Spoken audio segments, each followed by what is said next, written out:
नमस्कार प्रियजनों, आप देख रहे हैं सीयूटी पाठशाला। आप सभी का बहुत बहुत स्वागत है।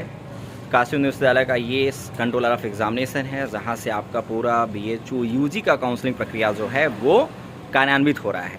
बहुत सारे बच्चों की लगातार प्रॉब्लम्स आ रही है। आज मैं जब यहाँ पे आया तो मुझे कम से कम कुछ लोगों से मिल के, क्योंकि बच्चे भी यहाँ पे आ रहे हैं, गार्जियंस भी आ रहे हैं अपने बच्चों की प्रॉब्लम्स लेके, तो कुछ तो मुझे भी समझ में आ गया कि आप लोग किसके लिए ज़्यादा पैनिक हो रहे हो। तो फाइनली हम लोग पहले समाधान पर बात करते हैं। आप लोग परेशान हो कि आपके पोर्टल पे एलिजिबल लिखा हुआ है और आपका अलॉटमेंट नहीं गया। अब आप समझो, एलिजिबल एंड फाउंड और एलिजिबल ये दो जगह लिखा हुआ है, दोनों मेथड को समझना पड़ेगा। एलिजिबल एंड फाउंड जो है वो पेमेंट के बाद आपके कोर्स लोकेशन पे लिख रहा है और वो मतलब होता है आपका एडमिशन हो जाना, लेकिन वो पेमेंट के बाद का मेथड है। वो मैंने एक वीडियो में आपको स्मार्ट बोर्ड पे समझाया है कि एलिजिबल एंड फाउंड लिखा रहेगा तो आपका एडमिशन हो जाएगा। लेकिन ये जो आपके कॉमन डैशबोर्ड पे एलिजिबल लिखा हुआ आ रहा है, इसका मतलब समझो पहले, क्योंकि जो कॉमन डैशबोर्ड पे एलिजिबल लिखा हुआ आ रहा है उसका मतलब ये है कि आप एनटीए में दिए गए चूज किए गए पेपर और बीएचयू में चूज किए गए कोर्स के अकॉर्डिंग क्या कर रहे हो, आप फुलफिल कर रहे हो। कहने का मतलब है कि उनका टर्म एंड कंडीशन फुलफिल कर रहे हो, एलिजिबल हो आप। मैं एग्जांपल दे रहा हूँ, आप समझो। जैसे आप बीए के स्टूडेंट हो तो आपको बीए बीएचयू से अगर करना है तो आपको पेपर किसका देना था? आपको पेपर देना था जीटी एंड लैंग्वेज का, और आपने एनटीए में जीटी और लैंग्वेज दिया है।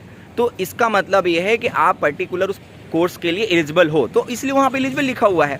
कुछ बच्चों का नॉट एलिजिबल भी लिखा होगा, तो वो नॉट एलिजिबल इसलिए लिखा होगा क्योंकि आपने, अब सपोज कि आपको बीएचयू से बीए करना था और आप बस हिंदी का पेपर दे के बैठे हुए हो, जीटी दिए ही नहीं हो, तो नॉट एलिजिबल हो। सपोज कि आप बीए एलएलबी के छात्र हो, ठीक है, आप बीए एलएलबी करना चाहते हो और आपने लीगल नहीं दिया है, तो इसका मतलब नॉट एलिजिबल हो। तो एलिजिबल का मतलब एडमिशन नहीं है, पहली बात समझ लो। एलिजिबल का मतलब ये है कि आप एडमिशन कमेटी के थ्रू एलिजिबल हो, मीन्स आपका फॉर्म कंसीडर कर लिया गया। बेसिकली आप ये समझो कि आपका फॉर्म कंसीडर कर लिया गया, ये मेथड है। समझ गए? आई होप कि आप ये बात समझ में आ गई होगी। तो एलिजिबिलिटी को लेकर आप डाउट मत करना। एलिजिबल एंड फाउंड एक जगह और लिखा होगा, वो है आपके कोर्स अलोकेशन में, शायद जाके चेक करना, वो पेमेंट के बाद लिखा हुआ आएगा।